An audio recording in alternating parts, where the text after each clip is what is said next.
24 जानेवारी 2026. दैनिक चालू घडामोडी MPSC जागरणद्वारे. आजचे महत्त्वाचे प्रश्न. प्रश्न 1. अलीकडेच पराक्रम दिवस कधी साजरा करण्यात आला आहे? याचे अचूक उत्तर आहे B. जानेवारी 23. स्पष्टीकरण. पराक्रम दिवस साजरा करण्याची घोषणा पंतप्रधान नरेंद्र मोदी यांनी जानेवारी 2021 मध्ये केली होती. त्यावेळी 23 जानेवारीला नेताजींच्या 124व्या जयंतीनिमित्त पहिला पराक्रम दिवस साजरा करण्यात आला. हा दिवस स्वातंत्र्य चळवळीतील नेताजींच्या अथक प्रयत्नांचे प्रतीक आहे. आता पाहू जानेवारी 2026 मधील महत्त्वाचे दिवस. 1 जानेवारी जागतिक कुटुंब दिवस. 2 जानेवारी जागतिक अंतर्मुखी दिवस. 3 जानेवारी आंतरराष्ट्रीय मन शरीर कल्याण दिवस. 4 जानेवारी जागतिक ब्रेल दिवस. 5 जानेवारी राष्ट्रीय पक्षी दिवस. 6 जानेवारी राष्ट्रीय सिद्ध दिवस आणि जागतिक युद्ध अनाथ दिवस. 8 जानेवारी पृथ्वी परिवलन दिवस. 9 जानेवारी प्रवासी भारतीय दिवस. जानेवारी 10 जागतिक हिंदी दिवस. जानेवारी 12 राष्ट्रीय युवा दिवस. जानेवारी 16 राष्ट्रीय स्टार्टअप दिवस. जानेवारी 18 जागतिक धर्म दिवस तिसरा रविवार. जानेवारी 19 कोकबोरोक दिवस. जानेवारी 20 राष्ट्रीय पेंग्विन दिवस. जानेवारी 21 त्रिपुरा, मणिपूर आणि मेघालय स्थापना दिवस.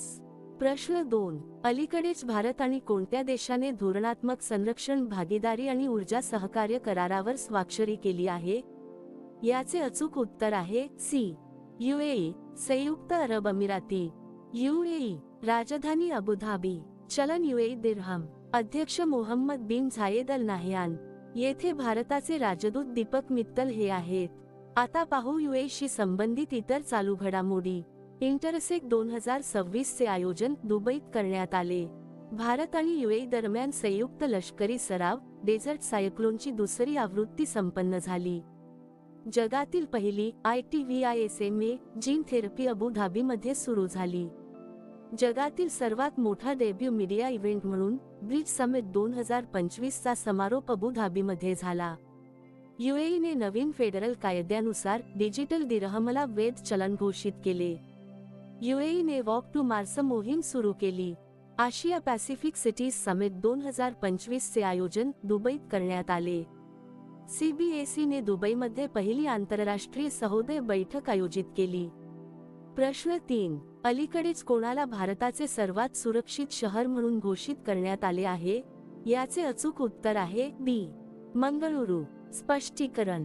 जानेवारी 2026 मध्ये नंबियो सेफ्टी इंडेक्स 2026 ची रँकिंग जाहीर करण्यात आली. यात किंगदाओला जगातील सर्वात सुरक्षित शहर आणि मंगळुरूला भारताचे सर्वात सुरक्षित शहर म्हणून घोषित करण्यात आले, जे सुरक्षा धारणा स्कोअरवर आधारित आहे. प्रश्न 4. अलीकडेच UAE आणि कोणत्या भारतीय राज्याने भारताचे पहिले नेट झिरो शहर बनवण्यासाठी करार केला आहे? याचे अचूक उत्तर आहे C. तेलंगणा. स्पष्टीकरण.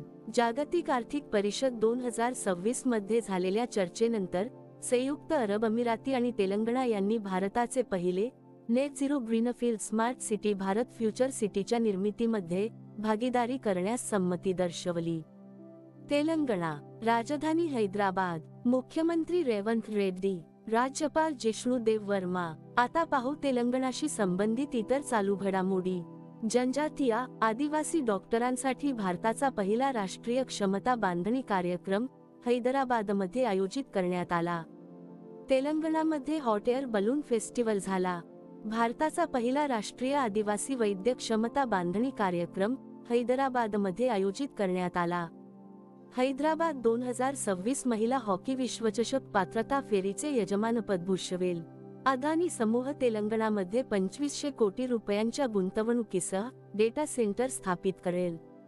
भारताचा पहिला बायोप्रोसेसिंग प्लांट वन बायो तेलंगणामध्ये सुरू झाला. तेलंगणाने जागतिक नेतृत्वासाठी AI इनोव्हेशन हब लॉन्च केले. प्रश्न 5. अलीकडेच भारत आणि कोणत्या देशाने संरक्षण आणि महत्त्वपूर्ण खनिजांच्या क्षेत्रात सहकार्यासाठी करार केला आहे? याचे अचूक उत्तर आहे D. नामिबिया. स्पष्टीकरण. भारत आणि नामिबिया दरम्यान 5व्या फेरीची परराष्ट्र कार्यालय सल्लामसलत बैठक 19 आणि 20 जानेवारी 2026 रोजी आयोजित करण्यात आली. यामध्ये संरक्षण आणि महत्त्वपूर्ण खनिजांसह अनेक क्षेत्रांतील सहकार्य अधिक दृढ करण्यावर सहमती झाली.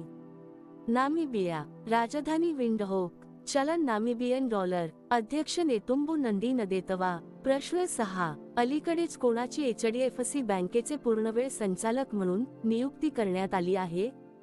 याचे अचूक उत्तर आहे बी. केजात भरूचा. आता पाहू इतर महत्त्वाच्या नियुक्त्या. मेटाने दीना पॉवेल मॅककॉर्मिक यांची आपली अध्यक्ष आणि उपाध्यक्ष म्हणून नियुक्ती केली.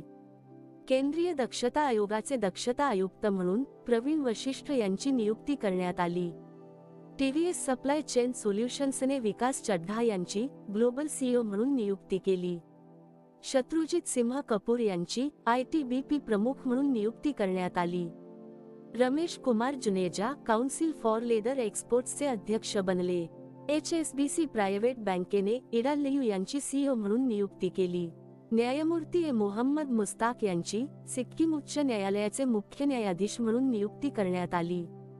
बेंगळुरू येथील केंद्रीय रेशीम मंडळात संचालक वित्त पदावर PS गिरीशा यांची नियुक्ती करण्यात आली. प्रश्न 7. अलीकडेच BCCIने कोणत्या प्लॅटफॉर्म सोबत 270 कोटी रुपयांचा स्पॉन्सरशिप करार केला आहे? याचे अचूक उत्तर आहे सी. जेमिनाय. प्रश्न 8. अलीकडेच भारताचे पहिले सखोल प्रजनन ज्ञान केंद्र कोठे उघडण्यात आले आहे? याचे अचूक उत्तर आहे सी. मुंबई. प्रश्न 9. अलीकडेच कोणत्या राज्याने रिसर्च स्कॉलर्ससाठी दरमहा 25,000 रुपयांची मदत योजना सुरू केली आहे? याचे अचूक उत्तर आहे बी. आसाम. स्पष्टीकरण. उच्च शिक्षण आणि संशोधनाला सशक्त करण्याच्या दिशेने आसाम सरकारने संशोधकांसाठी नवीन आर्थिक मदत योजना जाहीर केली आहे. या उपक्रमाचा उद्देश आर्थिक दबाव कमी करणे, नाविन्यपूर्णतेला प्रोत्साहित करणे आणि एक सशक्त शैक्षणिक परिसंस्था निर्माण करणे हा आहे, ज्यामुळे आसामला ज्ञान आणि संशोधन आधारित विकासाचे एक उदयोन्मुख केंद्र म्हणून स्थापित केले जाऊ शकेल. आसाम. राजधानी दिसपूर. मुख्यमंत्री हेमंत बिस्वा शर्मा. राज्यपाल लक्ष्मण आचार्य. येथे लोकसभा 14, राज्यसभा 7 आणि विधानसभा 126 जागा आहेत. आता पाहू आसामशी संबंधित इतर चालू घडामोडी. आसामच्या राज्यपालांनी मूल्य आधारित शिक्षणासाठी संस्कार शाळा उपक्रमाचा शुभारंभ केला. आसामने 0 गेंडा शिकार साध्य केले. बॉम्बे नॅचरल हिस्ट्री सोसायटीने जानेवारी 2026 मध्ये 6 गंभीररित्या लुप्तप्राय गिधाडांना आसाममध्ये मुक्त केले. आसामच्या नमालीगड रिफायनरी लिमिटेडला 27वा नवरत्न दर्जा मिळाला. इयत्ता 10वीच्या विद्यार्थ्यांना बोर्ड परीक्षेच्या तयारीमध्ये मदत करण्यासाठी आसाममध्ये प्रेरणा योजना सुरू करण्यात आली. आसाम मंत्रिमंडळाने बहुविवाहावर बंदी घालण्यासाठी विधेयकाला मंजुरी दिली. आसामच्या बोडो लोकांच्या बाथो धर्माला स्वतंत्र जनगणना कोड मिळाला. प्रश्न 10. अलीकडेच कोठे राष्ट्रीय पॅरा ऑलिम्पिक पॉवर लिफ्टिंग चॅम्पियनशिपचे उद्घाटन झाले आहे? याचे अचूक उत्तर आहे ए. रुर्की. स्पष्टीकरण. मुख्यमंत्री पुष्कर सिंह धामी यांनी जानेवारी 2026 मध्ये रुर्की येथे आयोजित होणाऱ्या राष्ट्रीय पॅरा ऑलिम्पिक पॉवर लिफ्टिंग चॅम्पियनशिपचे आभासी उद्घाटन केले. प्रश्न 11. अलीकडेच कोणाची भारतीय महिला फुटबॉल संघाचे प्रशिक्षक म्हणून नियुक्ती करण्यात आली आहे? याचे अचूक उत्तर आहे सी. Amelia Valverde. स्पष्टीकरण. कोस्टा रिकाच्या अमेलिया वाल्वरडे यांची अखिल भारतीय फुटबॉल महासंघद्वारे भारतीय वरिष्ठ महिला फुटबॉल संघाच्या मुख्य प्रशिक्षकपदी नियुक्ती करण्यात आली आहे. प्रश्न 12. अलीकडेच कोणत्या भारतीय बॅडमिंटन खेळाडूने निवृत्ती घेतली आहे? याचे अचूक उत्तर आहे बी.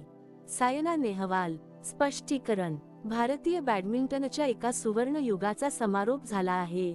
देशातील सर्वात प्रतिष्ठित खेळाडूंपैकी एक सायना नेहवालने स्पर्धात्मक बॅडमिंटनमधून अधिकृतपणे निवृत्तीची पुष्टी केली आहे. सुमारे 2 वर्षांपासून गुडघ्याच्या गंभीर समस्यांशी झुंज दिल्यानंतर ऑलिम्पिक पदक विजेत्या सायनाने खेळापासून दूर राहण्याचा निर्णय घेतला आहे. यासोबतच त्या कारकिर्दीचा अंत झाला, ज्याने भारतीय बॅडमिंटनला जागतिक स्तरावर नवीन ओळख मिळवून दिली. आता मागील व्हिडिओतील प्रश्न. अलीकडेच कोणत्या संघाने पहिल्यांदा विजय हजारे ट्रॉफी जिंकली आहे? याचे अचूक उत्तर आहे बी. विदर्भ. आता पाहू अतिशय महत्त्वाचे उजळणी प्रश्न. केरळमधील अर्लाम वन्यजीव अभयारण्याचे नाव बदलून अर्लाम फुलपाखरू अभयारण्य करण्यात आले. नीती आयोगाच्या निर्यात सज्जता निर्देशांक 2024 मध्ये महाराष्ट्र अव्वल स्थानी राहिला. राजस्थानच्या नागौरी अश्वगंधाला GI टॅग मिळाला. ओडिशाने आमे पडिबा आमा भसारे योजना सुरू केली. भारत आपला पहिला क्रोनिक किडनी रोग रुग्ण रजिस्टर ओडिशामध्ये सुरू करेल. वर्ष 2026 मध्ये जगातील सर्वात सुरक्षित एअरलाईन म्हणून एतिहाद एअरवेजला घोषित करण्यात आले. भारताचे 92वे बुद्धिबळ ग्रँडमास्टर आर्यन वार्ष्णेय बनले आहेत. ऑस्ट्रेलियाच्या फिंके नदीला जगातील सर्वात जुनी वाहणारी नदी म्हणून मान्यता मिळाली. अपार आयडी निर्मितीमध्ये छत्तीसगड सर्वात पुढे राहिले आहे. वैयक्तिक इलेक्ट्रिक वाहने स्वीकारण्यात केरळ सर्वात पुढे राहिले आहे. गुजरातच्या मुख्यमंत्र्यांनी कर्करोगाचे लवकर निदान करण्यासाठी आशा व्हॅन मोबाईल युनिट लॉन्च केले. 2025 मध्ये चीनची लोकसंख्या 30 लाखांनी घटली आहे. भारत जपानला मागे टाकून जगातील चौथी सर्वात मोठी अर्थव्यवस्था बनला. आंध्र प्रदेशमध्ये जगातील सर्वात मोठा ग्रीन अमोनिया प्रोजेक्ट उभारला जाईल. 2 दिवसीय उत्तरार्ध महोत्सव गुजरातमध्ये आयोजित करण्यात आला. केंद्रीय दक्षता आयोगाचे दक्षता आयुक्त म्हणून प्रवीण वशिष्ठ यांची नियुक्ती करण्यात आली. IIT पाटणाने संशोधनाला प्रोत्साहन देण्यासाठी सुपर कॉम्प्युटर लॉन्च केला. कर्नाटकने महिला उद्योजकांसाठी गृहलक्ष्मी पोर्टल लॉन्च केले. कलकत्ता उच्च न्यायालयाचे नवीन मुख्य न्यायाधीश न्यायमूर्ती सुजॉय पाल बनले आहेत. राजस्थानमधील कुंभलगड वन्यजीव अभयारण्याला इको सेन्सिटिव्ह झोन घोषित करण्यात आले. आता तुमच्यासाठी प्रश्न. अलीकडेच कोणाची CRPF मध्ये डेप्युटी इन्स्पेक्टर जनरल DIG म्हणून नियुक्ती करण्यात आली आहे? दिलेल्या पर्यायातून याचे अचूक उत्तर कमेंट बॉक्स मध्ये नक्की द्या. उद्या पुन्हा भेटू पुढील भागात. धन्यवाद.